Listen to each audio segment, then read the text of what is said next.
Dear student, today we are going to start a new chapter of science, that is chapter 5. It is related to the biology. Okay, the chapter name is fundamental unit of life. Okay, so इस chapter में हम देखेंगे कि क्या क्या हमें topic read करना है। सबसे पहले हमें रीड करना है कि सेल, इसके बारे में सेल क्या होता है, सेल किन किन चीजों से मिलकर बना होता है।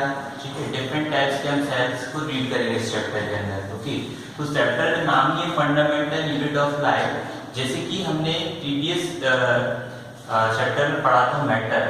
ओके, फर्स्ट चैप्टर जो था मैटर था। जैसे कि हर एक मटेरियल जो होता है वो किससे मिलकर बना होता है, एटम से, जो कि टीएस पार्टिकल होता है।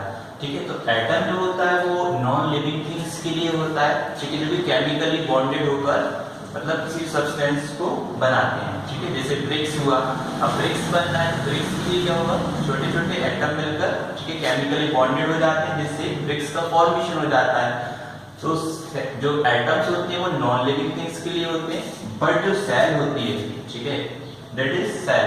ओके, तो cell smallest unit of life, ठीक है, और जो लिविंग ऑर्गेन्स होती हैं जैसे कि प्लांट हुआ, एनिमल हुए, ठीक है, ह्यूमन बीइंग, ठीक है, ये जो होते हैं स्मॉल स्मॉल यूनिट से मिलकर बने होते हैं। जैसे कि एटम है, स्मॉलेस्ट यूनिट, ऐसे ही सेल होता है सिंगल वे में।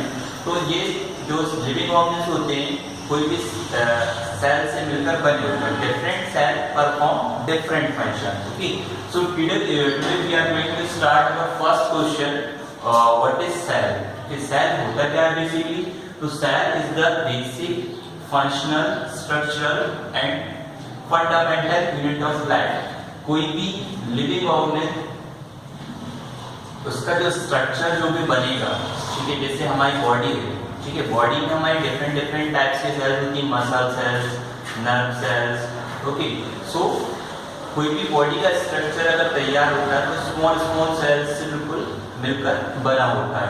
फंक्शनल यूनिट डेफिनेटली कोई भी बॉडी का वर्क जो भी होगा, ठीक है, वो सेल की हेल्प से करेगा, और हर एक सेल का अपना अपना फंक्शन होता है। जैसे कि मसल सेल्स होती हैं, वो क्या करती हैं, कॉन्ट्रैक्शन एंड रिलैक्सेशन करती है, जिसके कारण हमारी बॉडी मूवमेंट्स होती है। और जैसे नर्व सेल्स होती है, नर्व सेल्स का काम क्या होता है, कैरी अ मैसेज, ठीक है, फ्रॉम द ब्रेन। ठीक है, तो ये सब फंक्शनल यूनिट होती है और बायोलॉजिकल यूनिट होती है। मतलब कि बॉडी बनी होती है वो किससे बनी होती है, सेल। सेल का एक पॉइंट निकला यहाँ से, cell is the basic structure functional and biological unit of all living organism. Second point है small cell is the smallest unit of life. ठीक है, जैसे कि एटम स्मॉलेस्ट यूनिट होती है किसी भी पार्टिकल की, ठीक है, नॉन लिविंग की, ऐसे सेल जो होती है वो unit of smallest unit of life. कोई भी लिविंग ऑर्गेनिज्म जो मिलकर बनी होती है वो सेल से बनी होती है।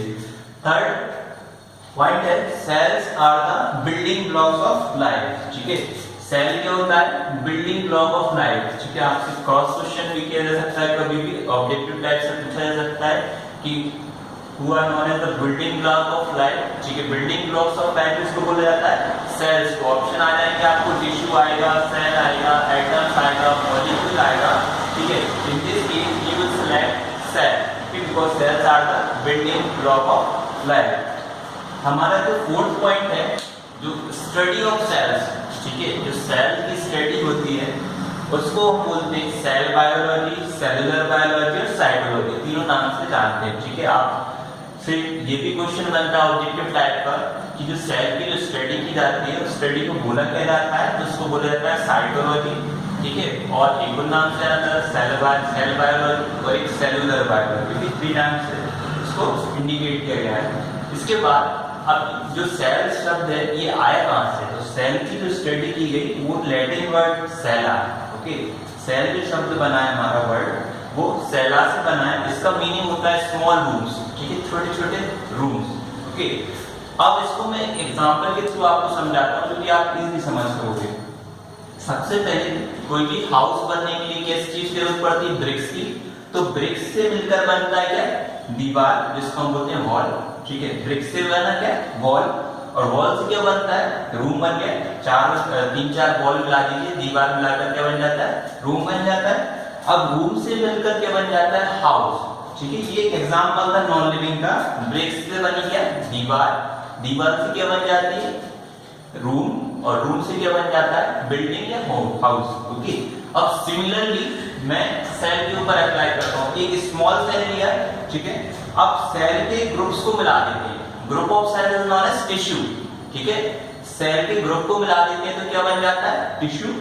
और अब टिश्यूज हो सकता है डिफरेंट सेल से मिलकर बने हो, ठीक है, हो सकता है कुछ मस्कुलर सेल हो, कुछ नर्व सेल्स हो, कुछ ब्लड सेल्स हो, तो डिफरेंट सेल से मिलकर क्या बनता है? टिश्यू बनता है। और ऑर्गन्स, फिर अब टिश्यूज, अब डिफरेंट सेल्स आपस में मिलेंगे तो उससे क्या बनता है? ऑर्गन्स। अब ऑर्गन्स कैसे होते हैं? हमने बॉडी ऑर्गन सुना हुआ, स्टोमक हुआ, लीवर हुआ, ये सब क्या है? Organs category. तो डिफरेंट सेल्स से मिलकर क्या बनते हैं? ऑर्गन्स। अब ऑर्गन से मिलकर क्या बनता हुआ? तो डिफरेंट ऑर्गन से मिलकर हमारे जो ऑर्गन सिस्टम होते हैं, जैसे कि digestive system, respiratory system, excretory system. So ये, क्योंकि उसमें आपने देखा वो डिफरेंट आर्टरीज यूज होती हैं, ठीक है, लीवर यूज होता है, स्टोमक यूज होता है डाइजेस्टिव सिस्टम में। So these are the structure of cells, ठीक है। सेल, सबसे पहले सेल से क्या बना? ग्रुप ऑफ सेल्स को मिला देते हैं, टिश्यू बन जाता है, और डिफरेंट टिश्यू मिलाकर क्या बनाते हैं? ऑर्गन्स, और डिफरेंट ऑर्गन्स से मिलकर क्या बन जाता है? Organ system. So first cell क्या होता है? Cell is the structure, functional and fundamental unit of life, and it is the smallest unit of life. Okay, it comes from the Latin word cella, which means small room. Okay, these are also known as the building block of life. Okay, friend.